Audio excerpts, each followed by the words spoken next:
রাসূল সাল্লাল্লাহু আলাইহি ওয়াসাল্লাম বলেন, এই চারটি আমল যদি আমার কোন উম্মতি মুহাম্মদী করতে পারে তাহলে তারা নিরাপদে জান্নাতের মেহমান হয়ে যাবে। আল্লাহু আকবার। আল্লাহ পাক রব্বুল আলামিন আপনাকে সুশীলভাবে, আপনাকে সুন্দরভাবে ক্যাপাসিটি দিয়ে, আপনাকে সুন্দরভাবে পরিপাটি করে আমার আল্লাহ পাক রব্বুল আলামিন আপনাকে জান্নাতি বানায় দিবেন যদি আপনি চারটি আমল যদি আপনি করতে পারেন। আমার রাসূলের কথা কখনো মিথ্যা হতে পারে না। আমার রাসূল 63 বছরের জিন্দেগি আপনি ইতিহাস তালাশ করুন, হাদিস আপনি পড়ুন, দেখবেন এই হাদিস আপনি পড়বেন, ইতিহাস আপনি পড়বেন।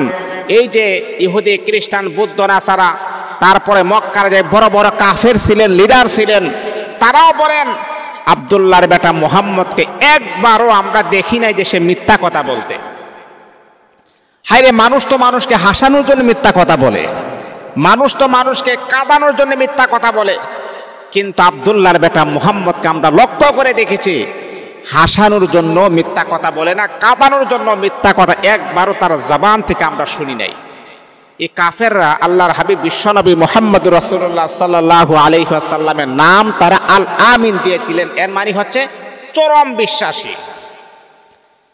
এই আল্লাহ তাআলার বান্দা, এটা আমার মন গড়া কোনো বানানো কথা নয়। বিশ্বনবী মুহাম্মদুর রাসূলুল্লাহ সাল্লাল্লাহু আলাইহি ওয়াসাল্লাম বলেছেন, আমার উম্মতি মুহাম্মদীরা শুনো, যদি তোমরাই চারটা আমল যদি তোমরা করতে পারো, আল্লাহ পাক রব্বুল আলামিন তোমাদেরকে আমার আল্লাহ নিরাপদে জান্নাতি বানায়া দিবেন। এক নাম্বার আমল হলো ছোট বড় সবাইকে আপনি সালাম দিবেন। সালামের প্রচার প্রসার আপনি ঘটাবেন। বাবা তার সন্তানকে সালাম দেবে, সন্তান তার বাবাকে সালাম দেবে, শ্বশুর তার জামাইকে সালাম দেবে, জামাই তার শ্বশুরকে সালাম দিবে, স্বামী তার স্ত্রীকে সালাম দিবে, স্ত্রী তার স্বামীকে সালাম দিবে। আল্লাহর হাবিব বিশ্বনবী বললেন, ও সাহাবীরা জানোনি যে এই ঘরের ভিতরে সালামের প্রচার প্রসার সবচাইতে বেশি হবে, এই ঘরের ভিতরে আল্লাহ পাক রব্বুল আলামিন রহমত আর বরকত ঢেলে দিবেন। যদি আপনি শান্তি চান, যদি আপনি আপনার ঘরের ভিতর রহমত চান, বরকত চান, তাহলে আপনি কি করতে হবে? সালামের প্রচার প্রসার ঘটাতে হবে। বাবা তার মেয়েকে সালাম দিবে, মেয়ে তার বাবাকে সালাম দিবে, স্বামী তার স্ত্রীকে সালাম দিবে, স্ত্রী তার স্বামীকে সালাম দিবে। আর সালাম অর্থই হচ্ছে শান্তি। আল্লাহু আকবার। সালামুন কাওলাম মির রাব্বির রাহিম, সালামুন হিয়া হাত্তা মাতলাইল ফাজর। সালামের কথা আল্লাহ পাক রব্বুল আলামিন কোরআনুল কারীমের ভিতরে আমার আল্লাহ বলেন, জান্নাতের ভিতরে একজন অপরজনকে সালাম দিবে, জান্নাতের ভিতরে সালামের আদান প্রদান বেশি হবে।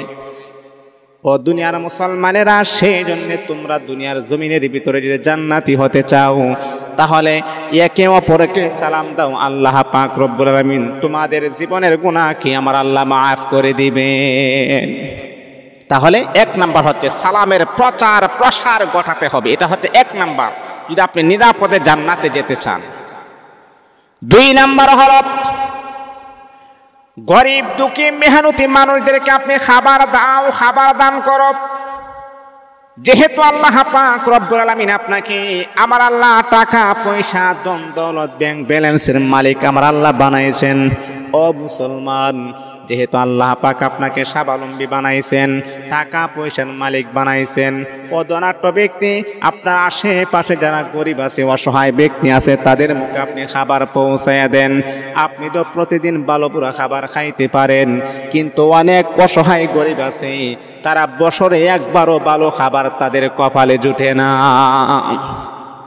অনেক গরিব আছে এমন যে ভালো খাবার তাদের কপালে নাই, নসিবে তাদের কপালে জুটে না ভালো খাবার।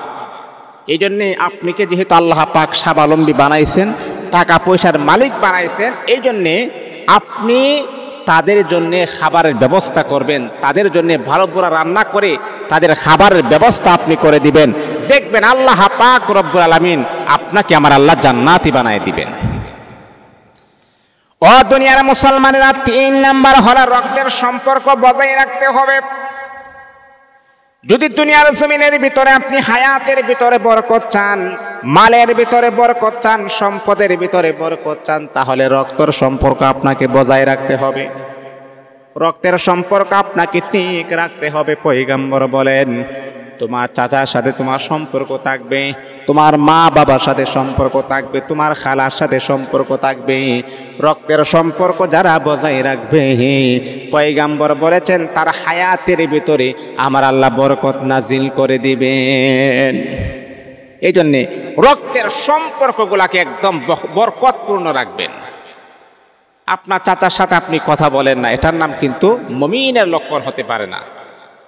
আপনার খালার সাথে আপনি কথা বলেন না, আপনার মামার সাথে কথা বলেন, এটার নাম কিন্তু রক্তের সম্পর্ক নয়।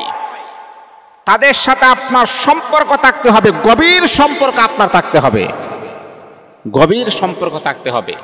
চাচার সাথে সম্পর্ক থাকতে হবে, মামাতো ভাই, খালাতো ভাই, ফুফাতো ভাই, আশেপাশে যারা আছে সবার সাথে আপনার গভীর সম্পর্ক থাকতে হবে। 4 নাম্বার হলো, মানুষ যখন ঘুমিয়ে যায় তখন তুমি তাহাজ্জুদের নামাজ পড়ো।